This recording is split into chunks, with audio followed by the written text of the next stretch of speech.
বিশ্বকাপ জয়ী ভারতীয় নারী ক্রিকেট দলের তারকা ক্রিকেটার রিচা ঘোষ আজ পৌঁছলেন লালবাজারে।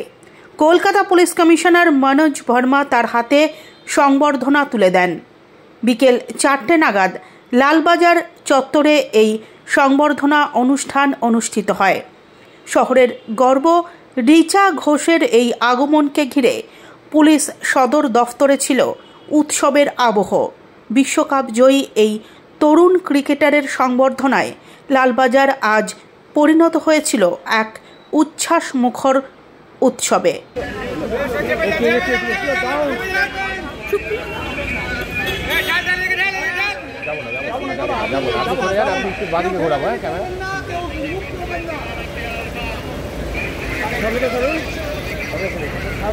একেবারে দীপ, তুমি যে ছবি দেখতে পারলে এই যে সাদা রঙের যে গাড়ি কনভয় বেরিয়ে এলো লালবাজার কলকাতা পুলিশের সদর দপ্তরের ভেতর থেকে, এবং সেই কনভয়